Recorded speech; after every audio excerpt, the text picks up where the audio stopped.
E aí, pessoal, tranquilo?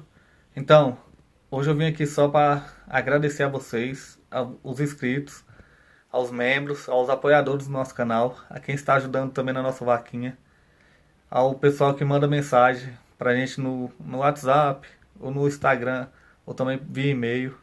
Muito obrigado a todos. A todos que estão adquirindo as canecas com a gente também, obrigado de coração, que está ajudando a gente se manter aqui no canal firme e forte. Eu, no meu caso, estou desempregado, mas ainda continuei na correria, fazendo os trabalhos por fora e buscando tempo para continuar aqui no YouTube, mandando vídeos para vocês do nosso grande professor Olavo de Carvalho, buscando aqui o que há de melhor no YouTube para vocês e também trazendo as mensagens do professor Olavo de Carvalho do Facebook aqui para o YouTube. Eu tenho certeza que tem muita gente que só acompanha aqui pelo YouTube, então a gente faz isso com muita dedicação, de coração mesmo, sempre querendo ajudar, sempre por um Brasil melhor. Muito obrigado e vamos continuar aí com Deus, Pátria, Família e Liberdade como lema até o final, sempre apoiando o nosso presidente Jair Messias Bolsonaro. Valeu, forte abraço. Quando Moisés está no alto do Sinai, o que ele pede para Deus? Mostra-te a mim. Né? Deus diz, não dá, porque se você me ver, você vai morrer. E não dá para você morrer agora, porque você vai ter que descer lá e informar os outros caras. Então, você vai ver algo de mim, mas não a mim, propriamente dito. Né? Então, bom, é sempre tudo o que vemos de Deus, é algo dele. Tá certo? E este algo, em geral, é mais do que suficiente para você comprovar a presença dele. Este algo é, por exemplo, o que se manifesta num milagre. Tá certo? Você conhece a Deus pela sua ação, pela sua presença no mundo e não pela sua substância, não pela sua essência, evidentemente. Mas você conhece alguém pela sua substância? É? Não. Todo mundo que você conhece é pelas suas ações e pelas suas manifestações, sempre parciais. Então por que com Deus seria diferente? Se eu não conheço minha própria mulher, meus próprios filhos, pela sua essência, tá certo? Mas só pelas suas ações, pela sua presença, por que com Deus seria diferente? Se Deus é muito maior e muito mais difícil de aprender, mas mesmo que não fosse, você não conhece um gato pela sua substância, você não conhece uma tartaruga pela sua substância, mas só pelas suas ações, pelas suas manifestações exteriores. Esta ilusão, vamos dizer, esta maneira de ver que considera a relação entre o homem e Deus como a relação entre duas substâncias autossubsistentes que se relacionam entre si, isto aí é exatamente o que vem do cartesianismo, essa herança cartesiana. Não é isso? Ora, o mais incrível é que Kant, um dos pontos de partida de Kant tinha sido justamente as análises que David Hume fez do conhecimento humano. E David Hume prova que é impossível você, por experiência, saber que você tem um eu ou uma consciência. Ele diz, com toda a razão, nós só temos experiência dos nossos estados, de sensações, de pensamentos, sentimentos. Não temos experiência nenhum do eu. Então presta atenção. As pessoas você conhece só pelas suas ações, pelas suas manifestações exteriores, que são sempre parciais. Os animais você conhece também só por suas manifestações exteriores, não pela sua substância. Não é isso? E você mesmo, você conhece só pelas suas manifestações para você mesmo, não pela sua substância. Por que você deveria conhecer Deus mais do que isto? Em suma, tudo o que nós conhecemos é por manifestações exteriores. Mas tem algo que nos faz enxergar, não visualmente, não sensorialmente, mas intelectualmente, a substância por trás de tudo, inclusive por trás de nós mesmos. O que é este algo? Isto é a ação do Espírito Santo. Isto é o topo da inteligência humana. E esse topo não tem explicação natural. Esse topo é puramente sobrenatural. Esta é a ação do Espírito Santo. Ou seja, nós sabemos que nós temos um eu, por quê? Porque Deus tem um eu e ele infundiu em nós. É o que eu expliquei outro dia no Facebook. Deus, quando cria o ser humano, ele cria o corpo dele por um meio e com uma matéria, e a sua autoconsciência por outro meio e por outra matéria. O primeiro ele cria com o barro. E o segundo ele cria com o seu sopro. As pessoas entendem, não, o sopro é a vida, no sentido biológico da coisa. Não pode ser. Por quê? Porque antes de criar o homem, Deus já havia criado os pássaros, os mamíferos, os répteis, os peixes, etc. E todos tinham vida. Então não é possível que ao criar Adão do barro, Adão não tivesse vida animal alguma. O sopro é algo mais do que a vida animal. Deus sopra o seu espírito. Então isto quer dizer que a nossa compreensão, vamos dizer, da nossa própria autoconsciência, nós só temos graças ao influxo divino, graças à ação do Espírito Santo em nós. Senão nós não teríamos de jeito nenhum. Os animais não têm isso, nenhum animal tem. Você nunca vai ver um animal recordando a sua vida e se arrependendo dos seus erros, e nem lamentando o mal que aconteceu. É isso. Eu não devia ter comprado esse carro, eu não devia ter casado com essa mulher, não devia ter feito isso, não devia ter investido, não devia ter votado no Lula. Nenhum animal faz isso. Ele não tem autoconsciência. Tem alguma consciência? Sim, mas não autoconsciência no sentido humano. De se enxergar como uma substância vivente que persiste ao longo do tempo e que é autor das suas ações e, portanto, responsável por elas.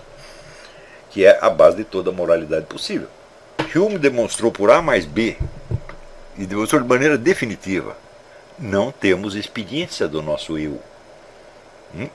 Mas, no entanto, nós sabemos que ele existe, porque se ele não existisse, eu não poderia nem estar dizendo isso aqui. Então, nós sabemos que em nós mesmos existe algo inacessível à experiência. E é este algo inacessível à experiência que nos permite ter experiência e compreendê-la. Ora, a prece é justamente uma aproximação deste núcleo da autoconsciência, na qual você busca, vamos dizer, a raiz da autoconsciência no Espírito Divino. Como é que você faz isso? Você não pode sair para fora da sua autoconsciência. Portanto, você não vai poder ver a origem da autoconsciência como se fosse uma coisa, uma entidade separada. Esta origem é algo que te envolve, te abarca e te contém, de algum modo. E você não pode ter acesso a esta origem saindo para fora de si mesmo. Porque se você sair, você apagou a autoconsciência, daí que se você apagou a autoconsciência, como é que você vai saber a raiz dela? Portanto, o modo da autoconsciência sondar a sua própria raiz é através da participação e intensificação. E esta intensificação é justamente isto que é a operação dificílima que a prece possibilita. Enquanto você está repetindo as palavras da prece, algo se passa na sua consciência. E esse algo que se passa é uma espécie de retorno da autoconsciência à sua origem. Origem que não é conhecida como coisa, mas é conhecida como participação e intensificação. É próprio da consciência ser sempre mais consciência. A busca da raiz da consciência no Espírito Divino se dá através da intensificação dessa consciência. E como é que você percebe que isso está funcionando? Eu digo, sim, porque você vai tendo intuições cada vez mais claras de milhões de coisas. Você vai ficando mais inteligente, não no sentido operacional, de que você tem mais inteligência verbal, inteligência matemática, etc. Não. Você tem mais arraigamento na realidade. Ora, realidade, isso está bastante demonstrado na obra do Xavier Zubiri. Realidade é uma coisa que só existe para o ser humano. E quando faz calor, o bicho sente calor, evidentemente, mas ele não sabe que o calor é quente em si mesmo. Ele não tem essa ideia. Então, isso, a própria palavra ser, quer dizer que existe o ser, e o ser tem as suas características próprias, independentes de nós. Então, esta é a dimensão de realidade. Então, é o Espírito Santo que permite, vamos dizer, o arraigamento da nossa consciência na realidade. Um arraigamento cada vez mais intenso, cada vez mais profundo, cada vez mais claro. E é o que permite também, na medida que você tem esse arraigamento, você não está conhecendo a sua realidade, aí você está conhecendo também a si mesmo. No sentido de conhecer o que é a sua autoconsciência, você saber que ela é um milagre, você saber que você só tem um eu, porque Deus te emprestou o eu dele. E de que através da participação na autoconsciência divina, que é uma participação mínima, infinitesimal, tá certo? você consegue algo que nenhum outro animal consegue. Sem esta autoconsciência, como seria possível, por exemplo, o arrependimento dos pecados? Eu acho que não dá, você não pode ter nem autoconsciência biográfica.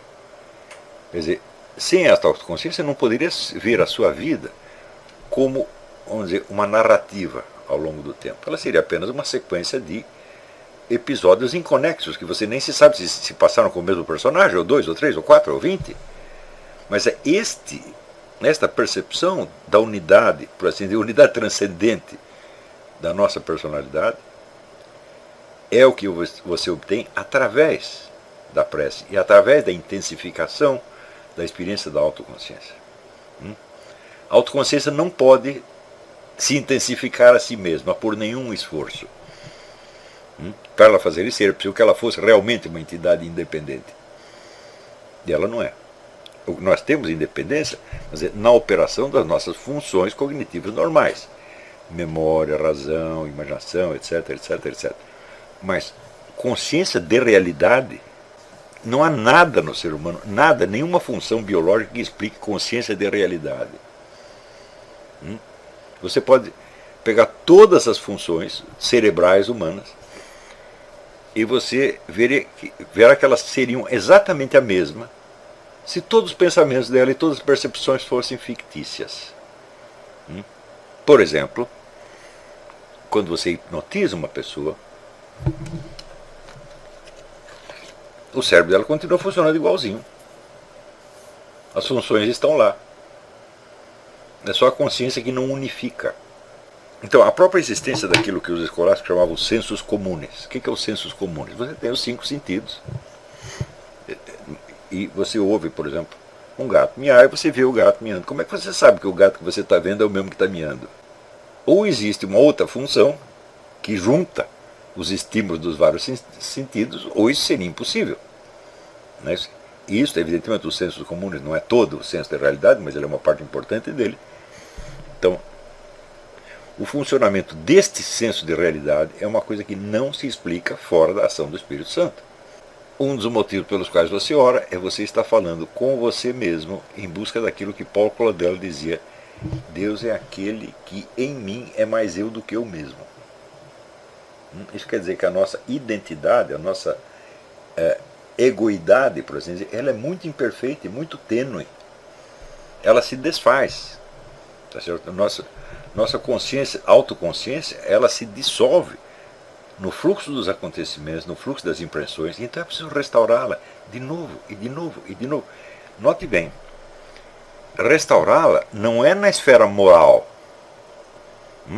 Eu quero me lembrar dos meus pecados para eu me arrepender. Fala, não, para você se arrepender dos pecados, a possibilidade do arrependimento moral depende de uma identidade cognitiva anterior. Sem a identidade cognitiva, como é que você teria o senso da autoria e, portanto, o senso da responsabilidade pelos seus atos? Impossível. Então, qual é a primeira coisa que Deus quer de você? Que você se arrependa dos seus pecados, seja bonzinho? Jamais. Ele sabe que isso é impossível se você não tiver autoconsciência. E que se você não ter autoconsciência nenhuma, se ele mesmo não estiver continuamente reforçando esta autoconsciência. Está entendendo? Então, primeiro, a autoconsciência cognitiva. Depois, a autoconsciência moral. Mesmo porque a maior parte da moralidade se refere a atos que você faz para com outras pessoas. Não é isso? Mas, que importa os seus atos para as outras pessoas se você, no seu próprio trato com você mesmo, você é falso? Você não se conhece e não quer conhecer. Então, todo o seu arrependimento é puro teatro. Você não sabe exatamente qual é o seu pecado. Eu, por exemplo, já tentei uma vez fazer a lista dos meus pecados, eram tantos que eu falei, não vai dar. Se eu for assim, materialmente, um por um, não vai dar. Então eu tenho que ter uma apreensão mais profunda de ver qual é o princípio maligno em mim que me fez fazer tudo isso. E você se arrepende do princípio, portanto, das suas consequências. Tudo isso é uma operação de que tipo? Cognitiva. Então, algo de Deus você conhece em você mesmo. É o que dizia Santo Agostinho, a verdade está no interior do homem. Não é isso? Então, estar no interior não quer dizer que seja subjetiva. Porque toda a parte subjetiva não é totalmente nossa. A nossa parte subjetiva, a nossa função, razão, memória, etc., tudo isso aí vem misturado com hereditariedade, com influências culturais, etc. Isso não é totalmente nós. Isso é parcialmente. A única coisa que é realmente nós é o núcleo da autoconsciência. E o núcleo da autoconsciência é precisamente aquela parte que fala com Deus. Não com Deus que está fora julgando você pela sua conduta, tá certo? Mas com Deus que está insuflando a sua autoconsciência naquele mesmo momento e fazendo você se conhecer. E, portanto, aí sim você pode ter alguma orientação na vida moral.